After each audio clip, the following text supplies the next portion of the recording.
Welcome everyone to the May Food Thinkers. It's delightful to have you all with us this late afternoon and this glorious day in May, at least in the UK. For those of you not in the UK, I hope you have as good a weather as we do. Rather unusual to be saying that.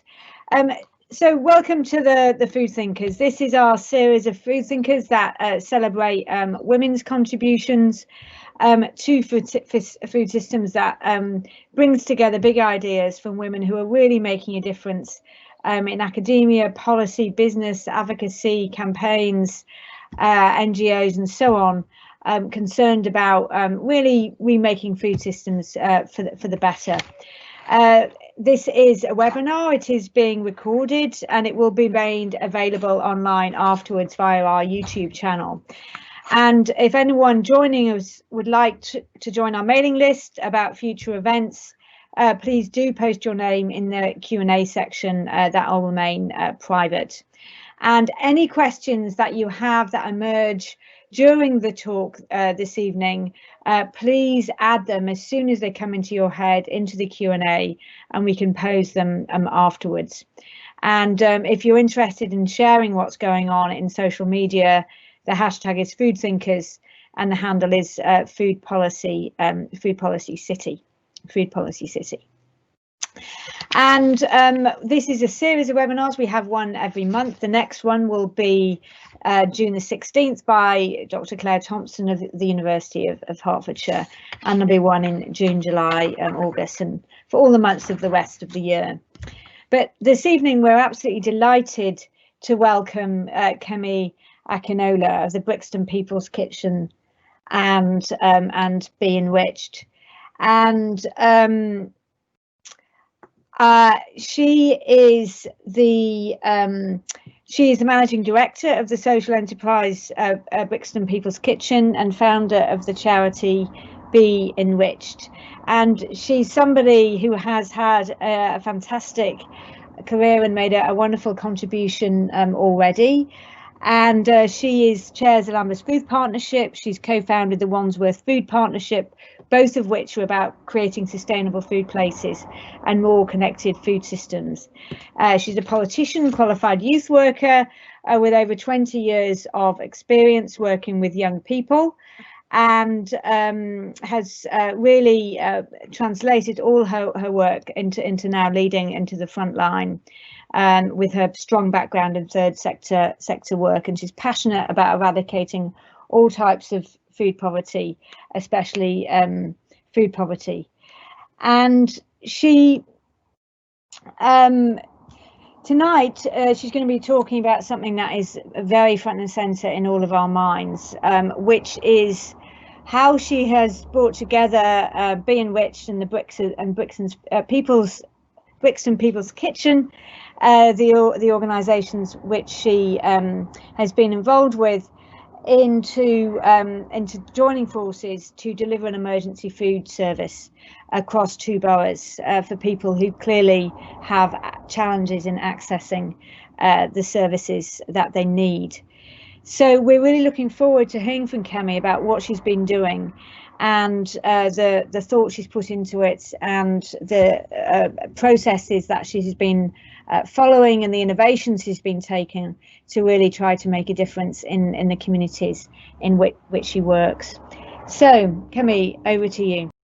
Right, so yes, I'm Kemi Akinola. I run Brixton People's Kitchen and Be Enriched, and I really love what Corinna just said about the thought process that went into it, because right now it feels like a very interesting point to give a talk about work that for me is still very much ongoing, still in the middle of it, possibly right in the middle of it, possibly coming towards the end.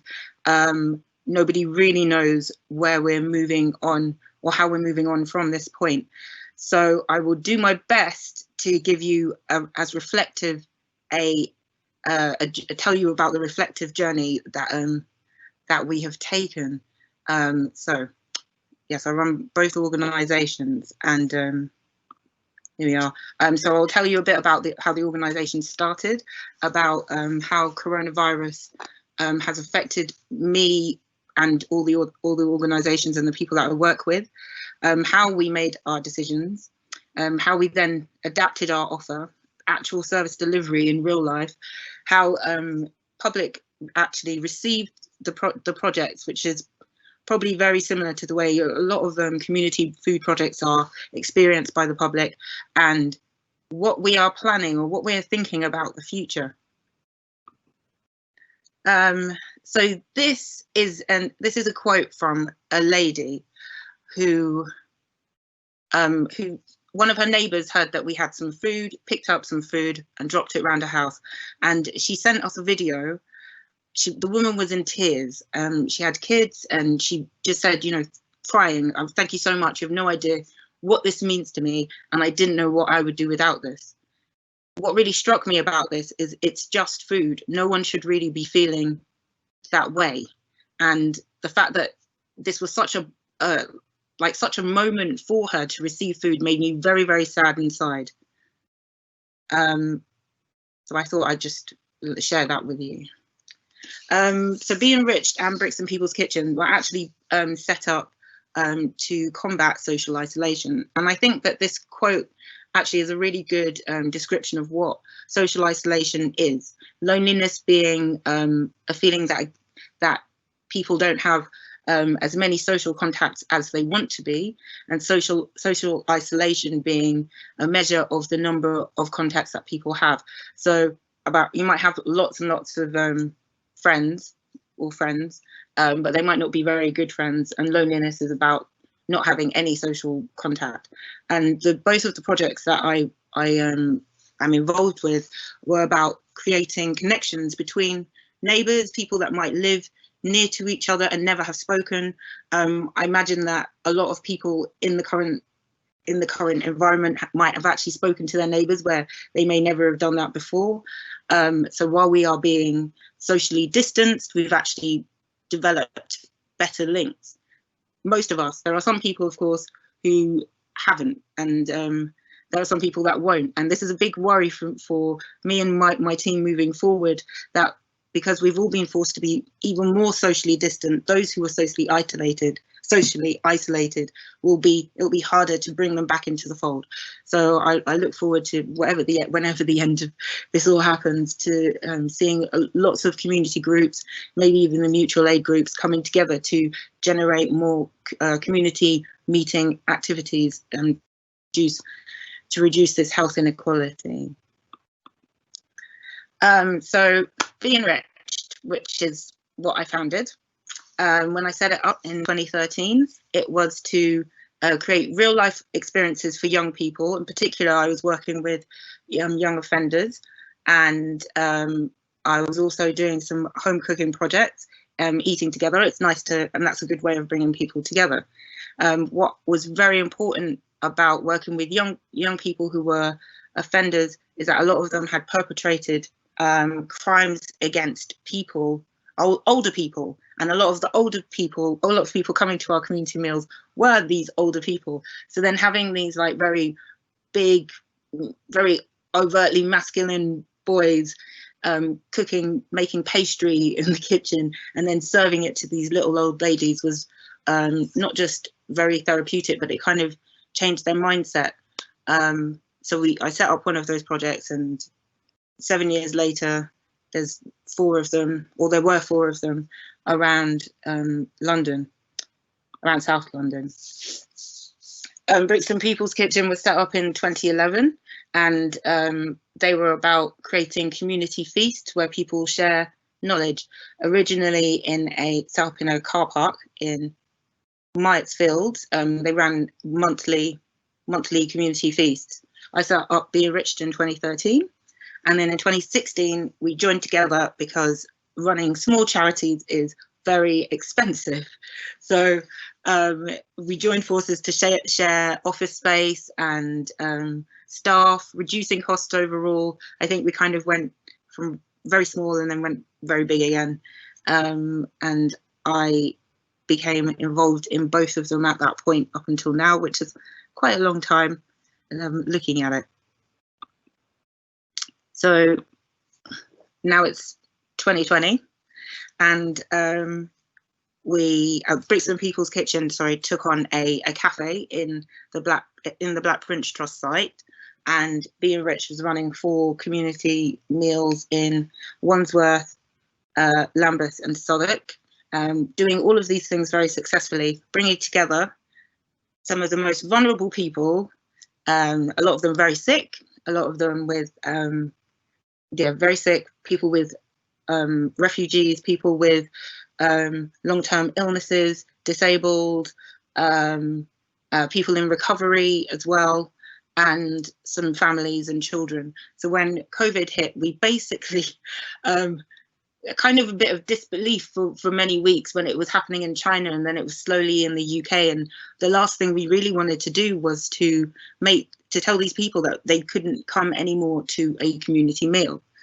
So we left it till, I think, probably the very last moment to make some decisions.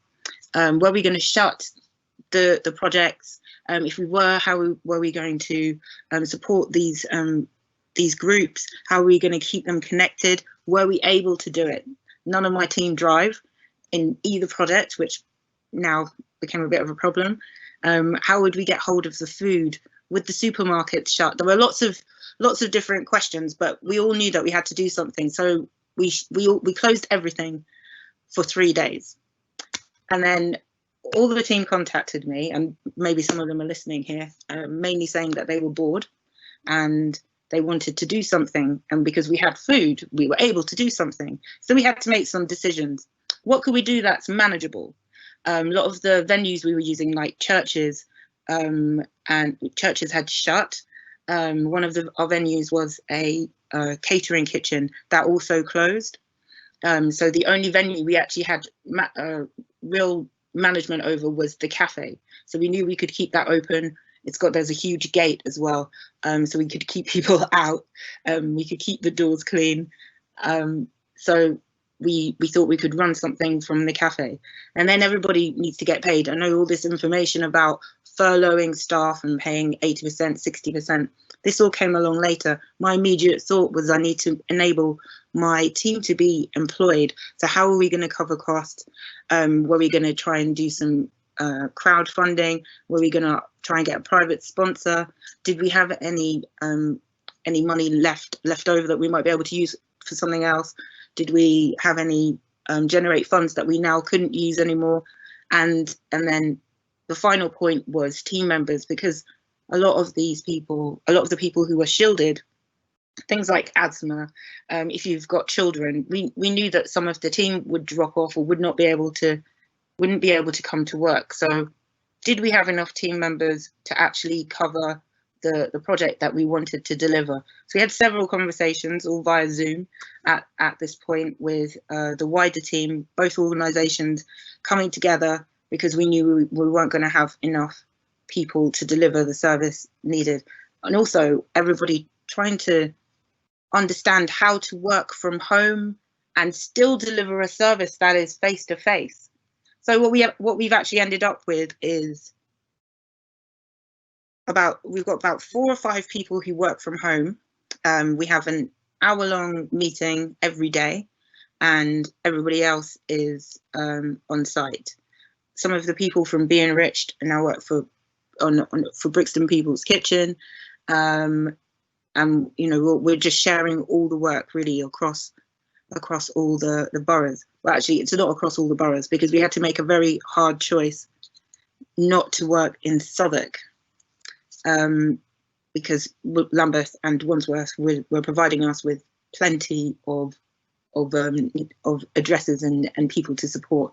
So we had to step back from Southwark and signpost people in Southwark to a different project, which is very sad. So we adapted our service. The need was that people need food immediately. We've always known that people need food. All our projects are about giving free food, community meals, and bringing people together. So we always knew that people would need food. Our question was, how do we keep supplying these people with food, as opposed to what it appeared very nationally, like mind-blowing to the public, that people are going hungry every day. We already knew about this. So we knew that people need food. We needed to raise awareness to the people that might not come to any of our projects, might not have visited us before, that we were still providing food, that we were open, and also to generate funds for fundraising. So we basically stood by the gate and asked people, would you like some oranges? Do you need a box of food? So how did we operate? As I said, we have a gate in one of our projects, and then we have quite a big car park. So we were able to do social distancing that way, one person in, one person out. Social distancing in the kitchen, if any of you speak to any chefs, it's nearby impossible to do that. So we pretty much made a promise to each other, to all of us, to each other, that we would maintain social distancing as much as possible. In terms of food that we were receiving at the time, we were operating using a lot of surplus, about 80% surplus, 80% fresh food. Those, as predicted, my cat has entered the room. So we continued using a lot of surplus food. At that time, it was quite bountiful, shall we say. Now it is quite a premium, and we bought in a lot of food as well from one of our local wholesalers. And then in terms of delivery of food, we actually asked people to come and pick it up and take it away, as opposed to delivering it door to door. We operated for about 2 or 3 days a week. I think it was about 2 days a week at the very beginning, just because that's when we had the food, and we don't want to harbour it. We just had the food and we send it out immediately. And then in terms of action, I think this was a discussion in a day, and then we just did it, because no one has any time to waste when people are starving. So these were what the first boxes of food looked like. All of it was, I think everything in here actually is all the donated food. We went from using plastic crates to paper ones, cardboard ones, because the information or advice changed that the plastic would harbour germs, the bacteria, longer than cardboard. I think the advice has since changed again, but they're very much full of vegetables and things that people need every day, store cupboard type things. We felt that this represented the type of food that would last people about a week from our own supplies. So the people that after about a week or two, and I've given a little disclaimer here about this slide. These are not accurate numbers, but it's representative. But the majority of people that came to the gate to get food were elderly. Some of them we did drop off to their houses, elderly and shielded. And then there was lots of a smaller number that were single people and parents, and actually some young people who are looked after, and young people who have young people who recently moved into their own accommodation from homelessness. And we mainly contacted them via the WhatsApp groups, the mutual aid WhatsApp groups, which have been set up.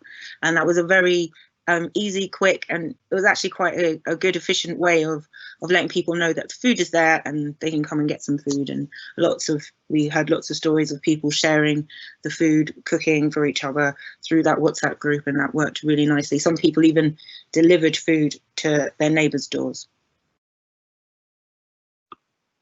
What happened? Oh, what happened next?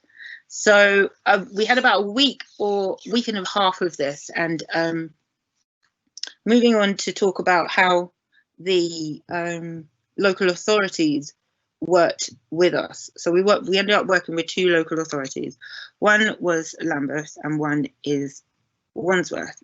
Now with Lambeth, I chair the Lambeth Food Partnership, which has been working with Lambeth Public Health for the past many years.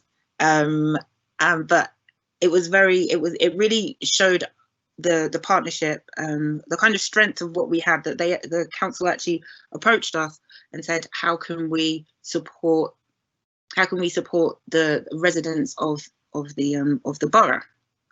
And yeah, that's, I mean, what a food partnership, sorry, is about strengthening food systems, and that's every part of the food system working with all the different players or representatives to strengthen the food system of an area. I think, if anything, what this pandemic has really shown is that London, and possibly the whole UK food system, is really poor, because seeing all the supermarket shelves just totally empty was absolutely shocking to me, when still I was receiving loads of surplus food at the cafe, but then there was no food on the shelves in the supermarkets, and maybe it's also an over-reliance on supermarkets for everyone to get their food from. I digress. So Lambeth Council contacted us, and I've said here planning, very short time frame. It was literally a day time frame. We spoke on the Thursday morning, and they needed to get things in place by Friday. Somehow it happened. I don't really know how, but somehow it happened. I guess when you have lots of people who really are willing to make something amazing, to make something happen, and it just happened. So we had a very short time frame. And they said we need to get some food hubs, community food hubs set up across the borough. How do we do this? Can you find us people to do this? Because the voluntary sector know their community. They are best placed to do that sort of thing. And it was supported 100% by councillors and senior officers. And I remember this Saturday very, very well, going down to Brixton Rec, sitting in, at the time, what was only somewhere that I've seen people do fencing in. I've never been in there before because it's a gym. And sitting there while we discussed how it was going to happen and what processes we needed to put in place. So we ended up using two of these venues. We used the Brixton Rec big main hall, and we used the Black Prince Trust 2 basketball courts, which were both one of the closed buildings. Voluntary sector organisations, myself, Brixton People's Kitchen, Healthy Living Platform. Other organisations were asked, but they didn't feel like they were able to do it. So we stepped up to do it. And funding, most importantly, funding was provided by the council to deliver the services. Not just funding, not even a grant. We were contracted to deliver the services. So which is brilliant, and it's so very rare that happens. And then moving forward, we had lots of meetings. We have a meeting every day, sometimes twice a day, and I've written here constant innovation. But you could also say that things constantly change. It's not something that there's a blueprint for, and nobody really knew what needed to happen, or the hurdles we might come up against at the time. But that, you know, we're changing. I think even today we're changing things to make sure that the food is suitable, safe. The people that we're working with have appropriate PPE, and safeguarding all the people that food is delivered to, and it's getting to the people that need it the most. And Wandsworth Council, there's a lot less here. So Wandsworth Council allowed the community organisations to plan their own response. So lots of organisations and charities, churches, mutual aid groups started finding solutions for people in their communities and delivering them. Shopping services, buying food for people, cooking food for people, delivering food to people's doors, working with some of the schools to ensure that those families are getting food as well. They've done an amazing job. In terms of delivery, a couple of weeks ago, the community groups could apply for a grant to deliver the services. Only selected organisations actually got some of the money, and some of those furthermore received some excess food that, not excess food, but some surplus food that the council has been able to procure for them. And in terms of meetings, there haven't been any open community meetings that I'm aware of with the council, but they do hold higher level meetings for some of the organisations to attend. And that's how that has happened. However, as a result of both of those sort of partnerships, both Be Enriched and Brixton People's Kitchen were able to deliver a bigger project. So where Be Enriched had just been delivering 20 boxes, that increased to something like 100 across Wandsworth and Lambeth, and we took it upon ourselves to set up a phone line so that people could call and request food.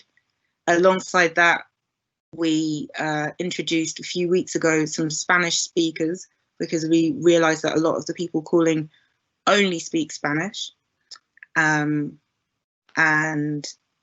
we have an online form as well so that people can request food online. And every week, everybody on the list is called to check how they are, to offer some signposts to any other services, and to see if they need any more food, because we don't want to deliver food if they don't want it. In Lambeth, the people would call the council to request food. They would speak to someone in the community hub, who will ask them what they need, and then these numbers are sent to the cafe where we are, and then we send out these boxes of food with very particular food in it. Actually, I've got something to show you, and we needed a lot more volunteers for both. A lot more people that we were delivering to as a result, a lot more produce, and basically just bigger projects all round. And that was probably in the space of about 3 weeks. So who asked for food? These are people who contacted us directly. Children's centres and schools for their families. Written ethnic groups, because it was more like the Portuguese, Spanish speaking people that asked us particularly for food, and there's quite a noticeable amount of them. Parents with children also asked us for food, and disabled people and the long-term sick who didn't think that they qualified for the shielded or vulnerable groups, and therefore a lot have just stayed at home without any access to food. So only when maybe a neighbour will have gone home and said, I got some food from this place, or someone dropped something round, then they would call. But I do find that very sad. So here we are. The public reception. This is a month-by-month breakdown. So at the very beginning, also not accurate. So at the very beginning, there were very few people that actually called the number, and my suggestion is that this is because at the very beginning, people bought. People didn't think they would need the food. People had enough food at home, and then as time went on, the very next month, time went on, more people had less food. Also, people might have run out of money. And that's probably around the point when people started to apply for universal credit. People lost their jobs, so on and so forth. And then last month was probably the busiest. There were just a lot of people requesting food. It's just become a lot more. Now people know they can actually access it, and it will arrive, and it's of a decent quality.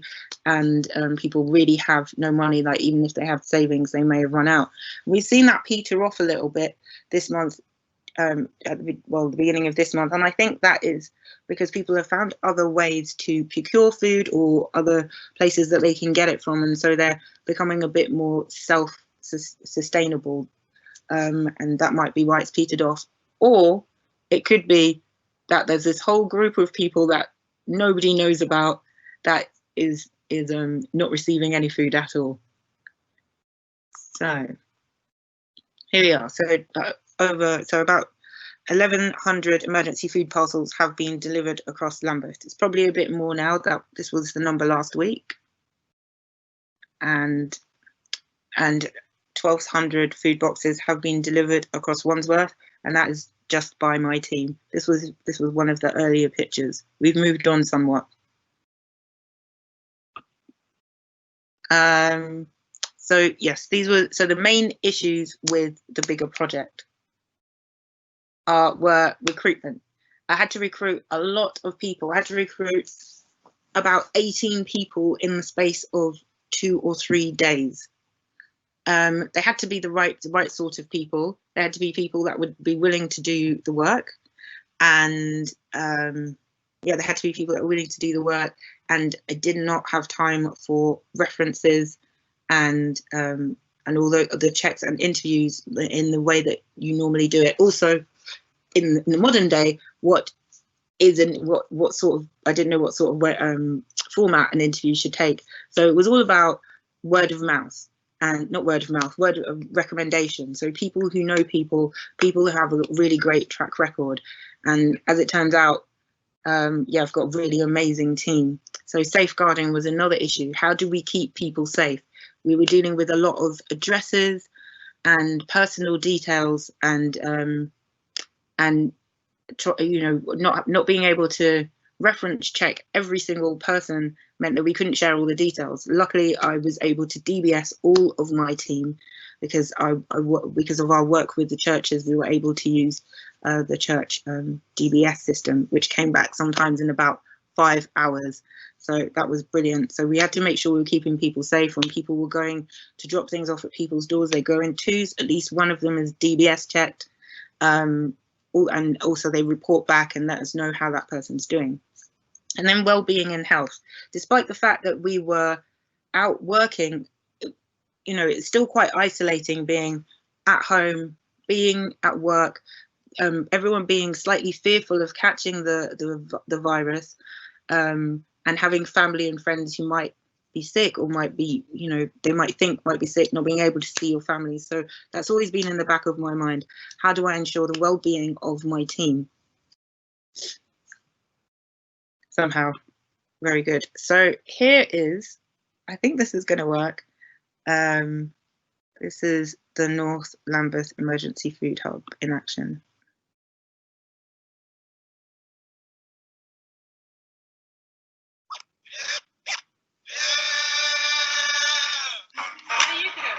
I am replenishing the toilet tissue paper boxes. So we're taking it from in the stock bit and putting it over here where they live.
My first day volunteering. What are you guys doing? So he's having a cup of tea, and we're both enjoying the sunshine. Okay. Ooh, wow. Let's happen again. There we go. Okay, so that is oh, sorry. that is a day in the life of the North Lambeth Emergency Food Hub. So I did make that video, but what it made me remember was in 2017 I took a trip to Los Angeles to do some research about how they were addressing the food crisis, the food insecurity and food poverty crisis, and I went to the Los Angeles Regional Food Bank, and it was oh wow, it was just really quite an experience. If you imagine the size of a warehouse, but like 12 of them in a row. This video isn't quite as long, but this was my experience there. Ooh.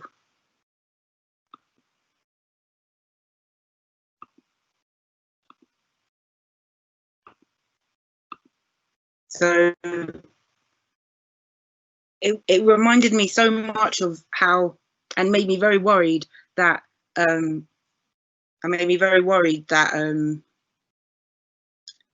food banking could become very institutionalized very easily from the end of this crisis, and due to this crisis, and at the end of it as well, because this is something that happens every day. They were sending these boxes out to families across the whole of Los Angeles, and families relied on it. A box of food, which was pretty much exactly what we are doing in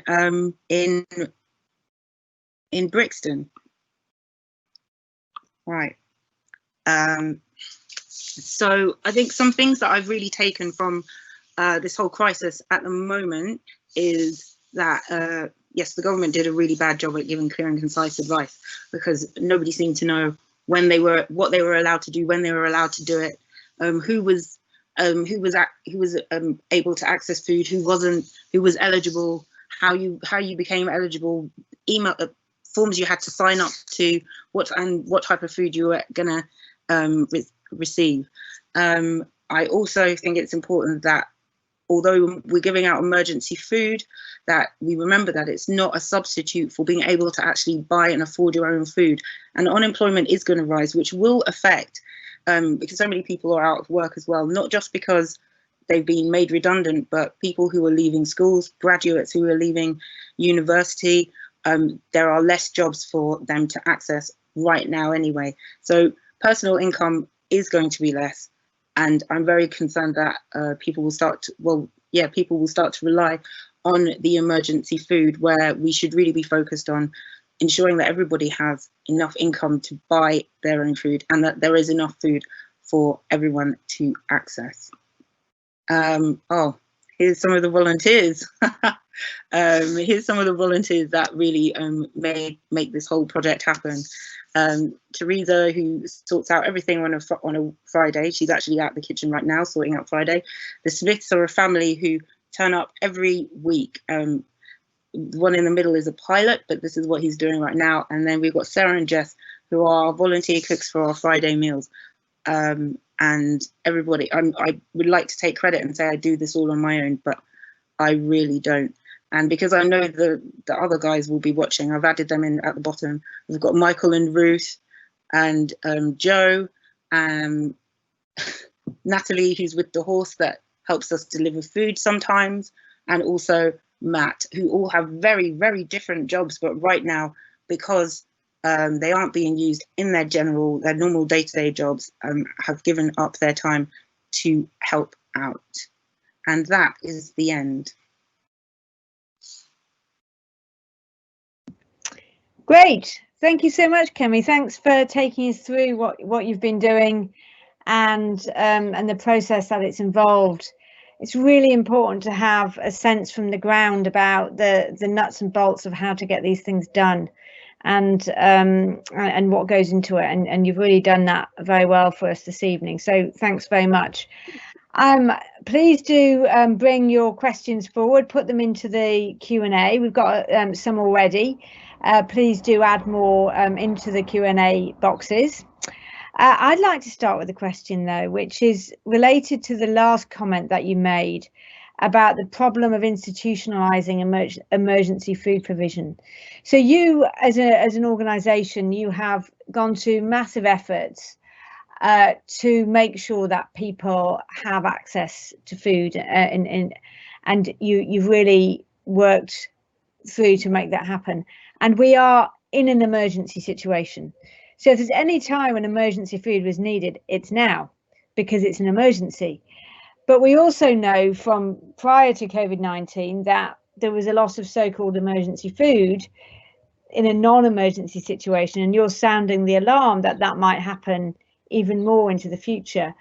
But how do you square that circle, that you're an organisation that is providing emergency food, but also against the idea that an emergency provision should become long-term provision? Like, what can you do as an organisation to try and make sure that while you're providing in the cases of emergency, that doesn't become long-term? Is it about campaigning for a living wage, or is it like, how do you square that circle?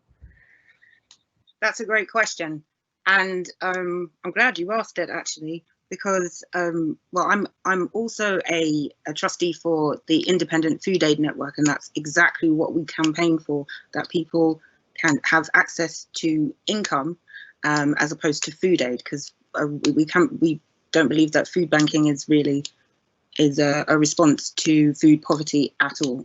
I personally don't believe that either. Yes, we have been providing emergency food, but we're also trying to find out why people need this emergency food, what is the reason behind it, and then we've been signposting people to other organisations that might be able to support them. We're going to be doing that more and more. And thirdly, prior to this all kicking off, we had set up, we're doing a project where we've converted a double-decker bus into a mobile greengrocer with Feeding Britain, and we will be selling food at about 25% less than supermarkets in areas of high deprivation, to try and bring people out of that sort of food poverty sort of arena and into having some choice in the food that they buy, and to actually, you know, pay for their own food themselves. So that's how I think about it. Great, no, that's a great example. Thanks very much for that. And it'd be great to see how that works and what happens with that mobile greengrocer.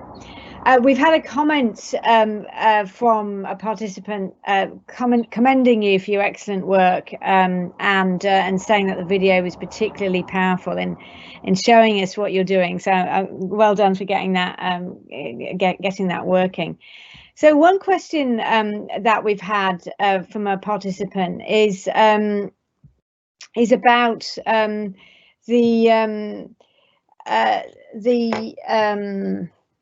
the community feasts that you're involved with. How have there been any unexpected barriers and challenges in doing that? The biggest barriers to running community feasts are public. There is nothing in none of our advertising has it said like you must be poor or living in poverty to come to a community feast, but people assume that when you're inviting them to enjoy free food or, you know, a pound donation food, that you are in some way implying that they are poor and that they need it, as opposed to just a way to just come and meet your neighbours. So I think people are the biggest barrier, because we have a kitchen on a bicycle, which I think came up somewhere in one of the videos. Kitchen on a bicycle, we've been able to just set up anywhere. So venues haven't been an issue unless it's snowing or raining, and that's partly why we ended up getting a inside venue. Thank you, Joe. Thank you. And another question here is about, you referenced about Spanish people who are Portuguese and Spanish speakers, and you indicated, I think, that these people with who are Spanish and Portuguese speakers had a particularly high prevalence in your experience of food insecurity. So, do you know why this? First of all, is that correct? And secondly, do you know why this was? Yes, that is correct. And it's only been the past probably 2.5 weeks when that's actually somehow risen.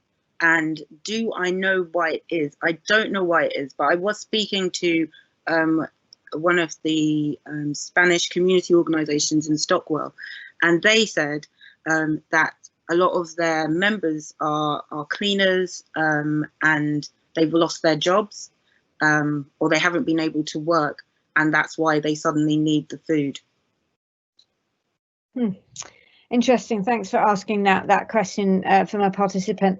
Another one, someone else asked about you mentioned about the graphs in your presentation weren't necessarily completely accurate. Just a question to ask for clarification about why that is. Is that because you're not 100% sure of the data, or is it that the visual representations were quite basic? Like what did you mean by that? Just to clarify for the audience. Well, we are still in the middle of it. Like, every day is very, very busy. Although I know the differences, and I know that it's more people and it's less people to go through all of the data when we're working flat out 6 days a week, 1 day off.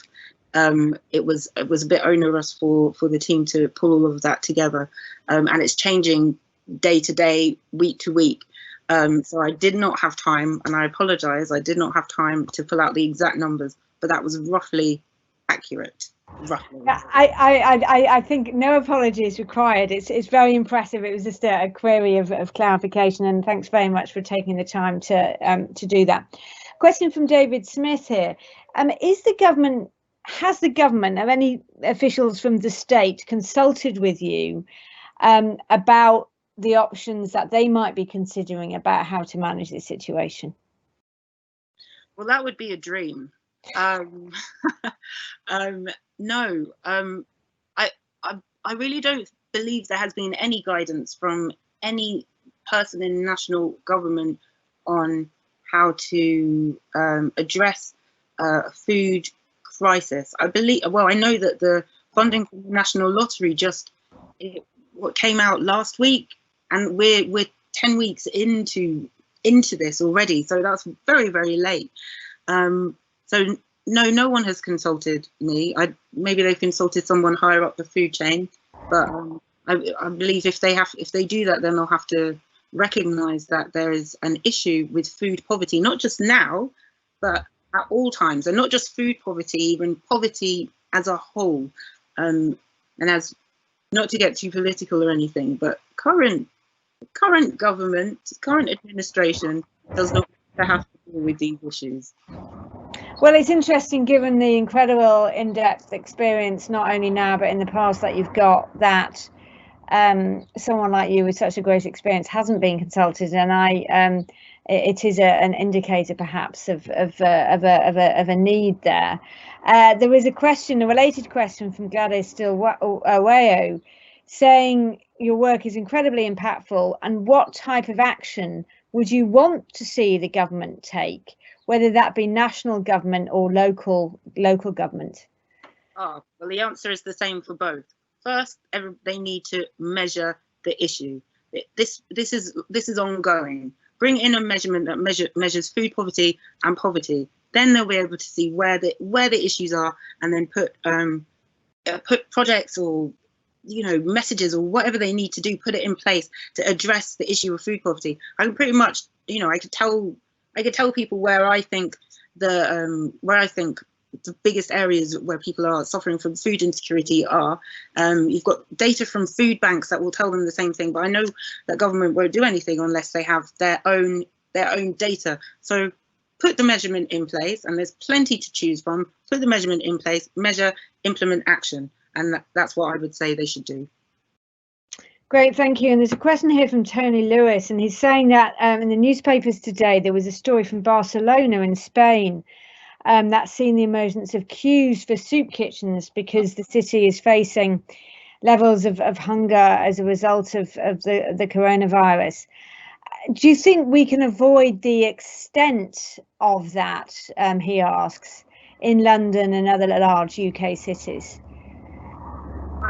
I would have loved to say yes, we can, but I know that the video surfaced last week of Dad's house, actually in Elephant and Castle, where there are already queues, like half a mile long queues for food.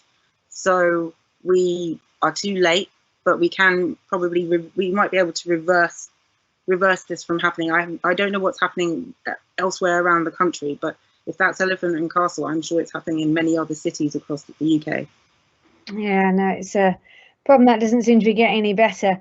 Back to Gladys here, who's asking for some clarification about the government and local council response that you'd like to see, about what you'd like to see from the government in the short term, in the next 6 months, as we try. Obviously, we're hearing news on a daily basis, including today, about easing of lockdown as we transition out of that. And especially given that emergency food, such as food banks, was already a growing challenge before this happened, and some were already voicing concerns about long-term dependency. So you mentioned about measuring food poverty and putting into place a comprehensive response, but like what would you want them to do really kind of now, to prevent those queues getting even longer? Right. Well, I mean, they could just bring in like universal basic income. That's a wild idea. Then people would be able to buy their own food. That would be great. So those are things that they could do immediately. I don't know.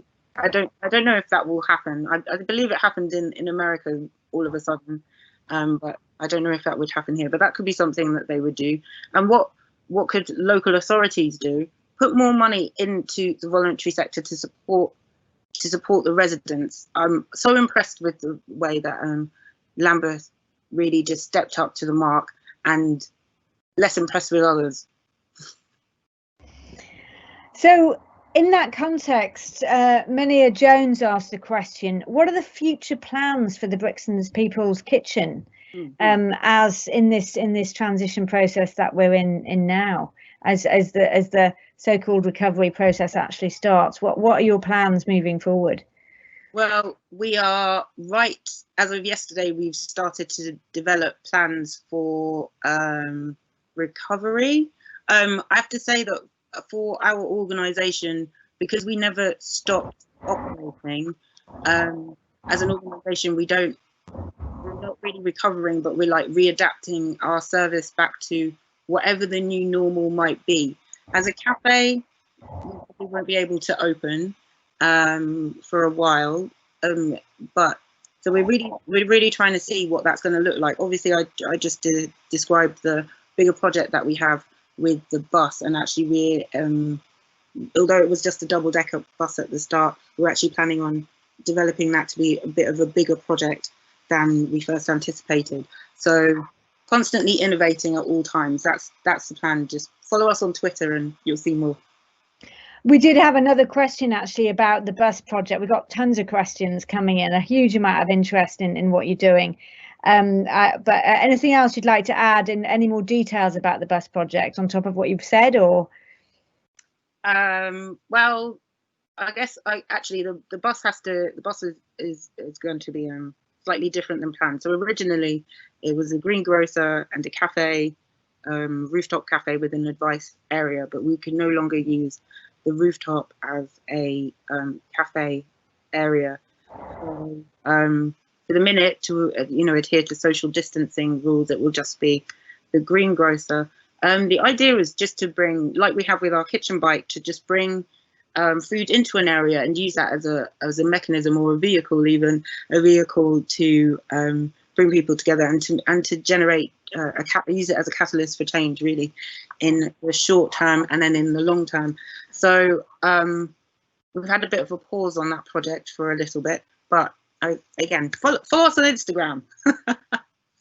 Fantastic. And a comment from Lynette Homer saying, again, encouraging words, saying great work. She's asking you about the nutritional quality of the parcels that you're preparing. I mean, it struck me how nutritious they were. I mean, really impressive, very impressive. And fresh fruits and vegetables and so on. Is there a particular, Lynette asks, is there a particular standard that you're trying to achieve, either formally or informally, or are you just using kind of common sense? Right. That's a great question.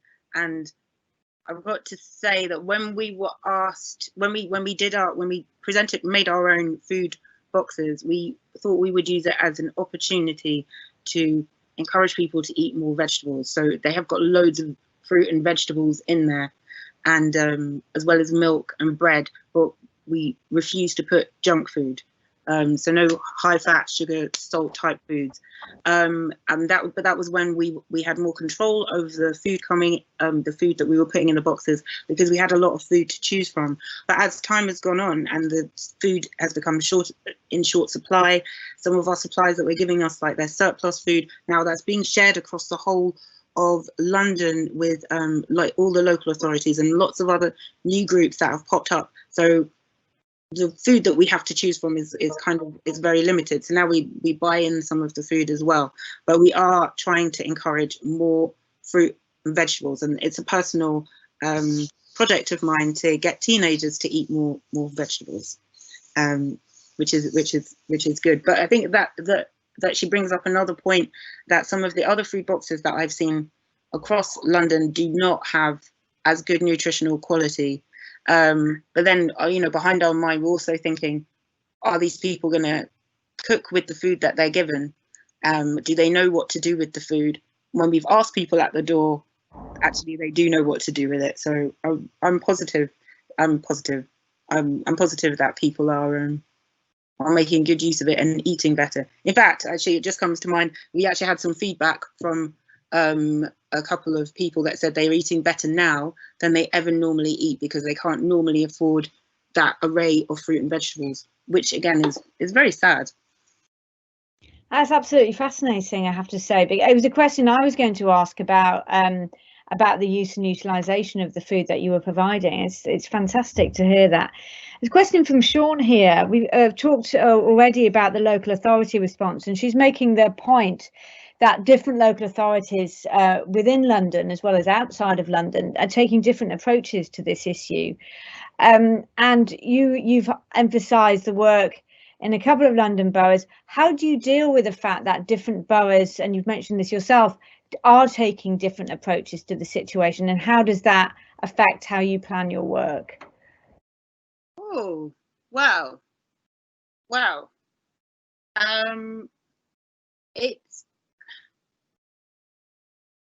because I come from a third sector, voluntary sector background. I know that people who are doing this sort of work will do it with or without the support from the local authority, and it's better with the support. They're struggling less, and people really shouldn't have to struggle. And I think quite a few have been able to operate and then shut down because they could no longer provide for their groups. So I know that people will do it, and like when we had to step out of Southwark, that's because they have a very good partnerships, Southwark Food Partnership. They have a really good network, so we knew that was one borough that we wouldn't need to step in. We wouldn't need to do work there. We knew that the people would be sorted, but not being supported or not feeling supported. I think at the end of this crisis, it will transpire that maybe some of these organisations will leave the borough in search of maybe a more supporting arena, or which is more likely, they're just going to find different ways to support themselves to get things. It's very it's disheartening. And I hope anyone that does work in the voluntary sector doesn't feel like their work is not as valuable as other people's, because it's incredibly valuable. And this crisis has just shown the real power of the voluntary sector. And you know, fingers crossed, moving forward, you know, there'll be things put in place and support put in place for every voluntary group. And following from that, great points there. There's a question from Ellie, thanking you for your inspiring work and asking if there could be closer collaboration between the voluntary sector, the emergency food aid initiatives in the voluntary sector, and more formal social services, such as unemployment services or mental health services. And she's wondering if there's any kind of collaboration at the moment, and whether that's greater collaboration could perhaps build a more deeper and get to the solutions that get to the root of addressing the problem and avoid this problem of institutionalization you've already mentioned. Yeah, and I think that people do try things. People do try things, but when you're waiting 18 weeks for a mental health assessment, or you know, you've had your assessment, but you're waiting 18 weeks to see a therapist, that it does come across that the system isn't working very well. I think that with work, I think a lot of charities and not-for-profits do try to work with the statutory sector, but it sometimes comes at a price. A cost, a whole lot of more paperwork that you might not normally have to do, and so it does put people off.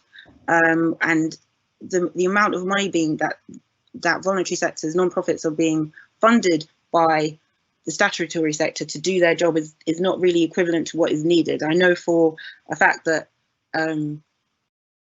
in some boroughs where they don't support organisations with like living wage, for example, you're expected to do exactly the same amount of work for a lot less money. So it would put anyone off from working with the statutory sector. But I'm sure there are cases where that works beautifully, and I would love to hear about them.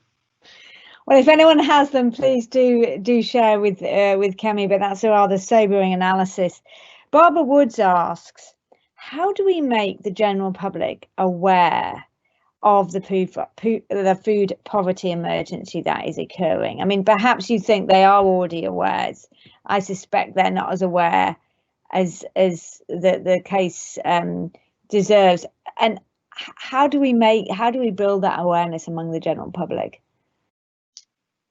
Wow, yes. Well, considering we're all stuck inside, that's not incredibly easy, and you don't want to make people aware at the detriment to exploiting the people who are receiving the food. A lot of people are very embarrassed about receiving free food.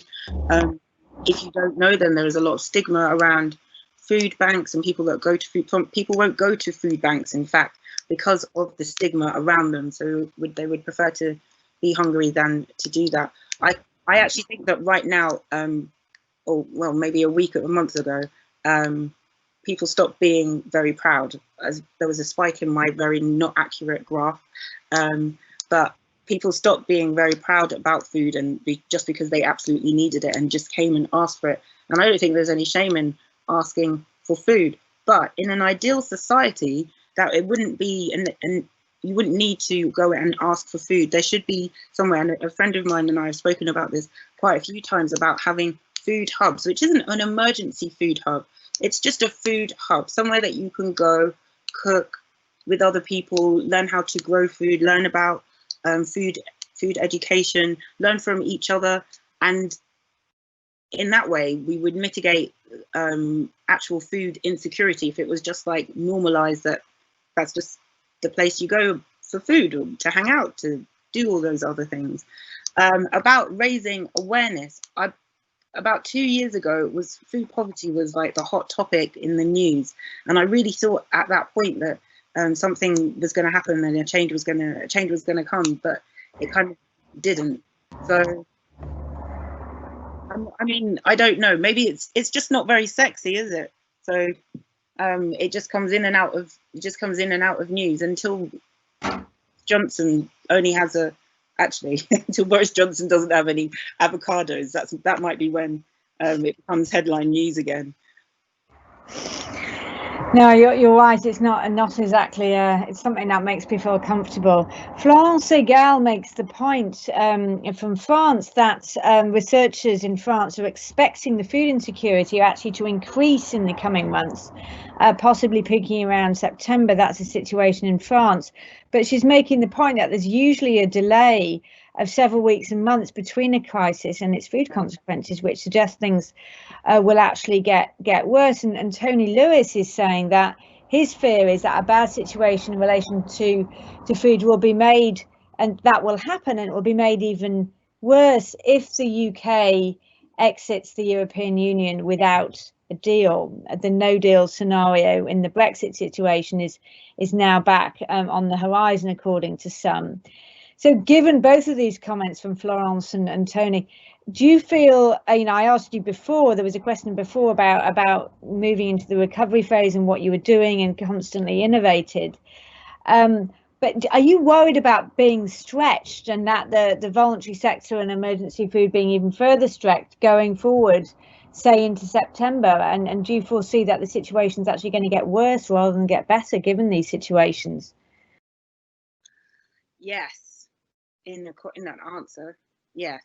I see it definitely getting worse. I see even when we return to like whatever the new normal is going to be, that the projects that we've been running before will become oversubscribed.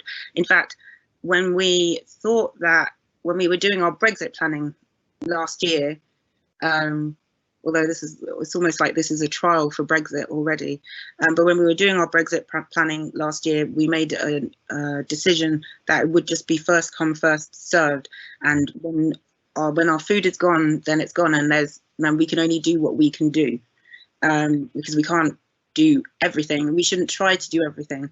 Making sure that things are very manageable for my team, for myself as well.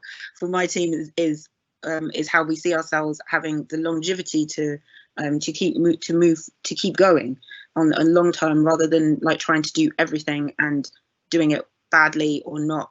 Yeah, basically just doing it badly. I really hope that it's not going to get any worse than it is, but if it does, then I know at least we have something to work from. We have systems that now operate very well. We know where we can get support from, which people to speak to, and hopefully we'll share this information with other people, and then they can also do the same thing. Like I'm sharing it with everybody here, they can do the same thing where they are, and hopefully we can mitigate any like food crisis actually occurring. But the big food crisis worry, not just that people won't have food at home, but I'm also seeing that farmers are unable to pick, or I'm hearing that farmers are unable to pick food from farms. So if it's not being picked at farm, then it can't get into the city. So that's kind of a worry for us, that there won't be any food to access, not even that it won't be able to get to the people. Yeah, no, there are quite a lot of concerns in that area too. On that, obviously the UK, the Department for Environment, Food and Rural Affairs, DEFRA, is responsible, has government responsibility for the food supply. And David Smith is asking, what advice would you give DEFRA as an agency? What would you want them to do?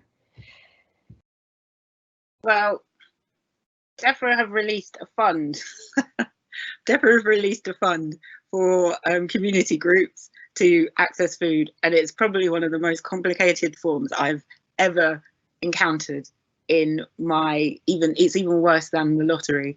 I think if they want to support the voluntary sector, they can make their application forms for grants a lot cheaper,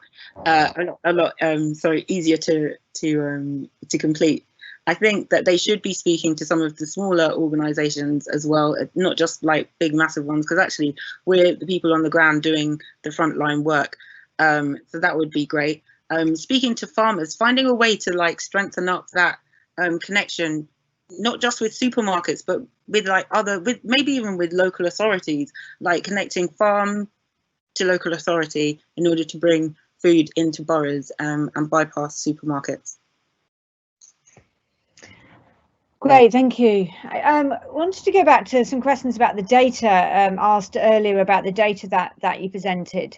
And my colleague Christian Reynolds is asking the question about how we can actually use the data that you have collected and shout it from the rooftops and actually use that as a way of communicating the problem and some of the solution. And is there a way that you could record that data, or is the support that researchers could provide you in recording this data in an online in a systematic way, which could then be interpreted and used to communicate the problem and what you're doing to address it? Well, I'm going to take that as an offer of support, and I say yes, please help us. Okay, well, we'll follow up on that because it's something that the research community can do. And interestingly, the research community is there is funding available for the research community at this point in time. It always takes time to get through, and it's always a bit of a long-term process. But we can be in touch about that. And if anybody else is able to offer that type of support, please do let Kemi know as well. Florence Agal again makes the point that getting really hard, accurate data is very, very difficult for voluntary organisations. But generating evidence from the practices that you are taking about how well they're working and what can be learned from them. I mean, even things like the forms are hard to fill out. That is a form of evidence of how something isn't working and how it needs to get better. So I think that's another indicator from Florence that the role of what you're doing, the role of researchers in a way, can help report and record what you're doing. Well, I agree. It's not so much, we don't find it very hard to get the data, but then it's to find the time to interpret the data into something useful. We have a lot of data. Right, that's interesting, really interesting. So there's a question from Sean here about the voluntary sector vis-a-vis supermarkets. There seems, and I've observed this. This is you've reflected this, but we've also observed this. I did a presentation earlier about the situation internationally, and this has been the case in the favelas of Rio, the townships of Cape Town, as well as the London boroughs, that the community organisations have managed to put into place solutions that actually work for their local communities. In a way that's been more flexible than actually the supermarkets, even though the supermarkets have actually have also managed to stay open and to keep their supply chains working. But do you think that greater flexibility and the way that you've really been able to understand your community, is that a reflection of the narrowness of supermarket supply systems, or is it more a reflection of what you're able to do as more of a community-based organisation? Well, I think, supermarkets aren't invested in the community and most likely do not have, I mean, there are supermarkets, so they're there to do one thing only, and that's to sell customers food or sell people food. I would say customers food, actually. Community organisations are there to support the community. So community workers and community leaders are there to get to know the people who are using the centres, using the spaces, and then adapt projects to support them as well as they can. So it's really not surprising that community organisations are better placed and have been better placed to support communities of people, because they just know them a lot better and they're not driven by profit. Most importantly, I think that's probably a slogan somewhere. They're driven by people, but not by profit. So that was absolutely no surprise to me. Community organisations are more flexible in the way that They've delivering to people's houses. We've delivered to houses. We've delivered to community centres, and also allowing people to come and pick up from us at whatever time. People have not had to be in at a certain time, or they don't get their food. In fact, sometimes totally the opposite. We've said we'll deliver it at some point this week. But so I think that community organisations know what people need and what they want, as opposed to with the supermarkets. I think they've been very strict about what they deliver. And I'll give you an example of a lady. She was like 86, I think, and she called us up and said she got the box from the supermarket box, and all she wanted was a box of shreddies because it was her birthday. So we bought her a box of shreddies and some milk and just dropped that round. That's all she needed, and she didn't want this big box of all the many different things that she didn't even want to cook. So of course that's obvious. Maybe supermarkets should work with community groups. I was also very confused by why the supermarkets got hold of the shielded list before community groups did, but I think that's another conversation. Well, it's a very good point, I have to say, and just to let you know that Ellie, who's online here, is interested in getting in touch with you because she's studying the emergency local level food aid during COVID, and I think she's one of many students actually, and certainly our own students at City have shown a particular interest in the emergency food response and wanting to look at it more closely at this period of time. There's a lot of interest, and I have to say the questions we've received tonight have almost been unprecedented in their extent and depth.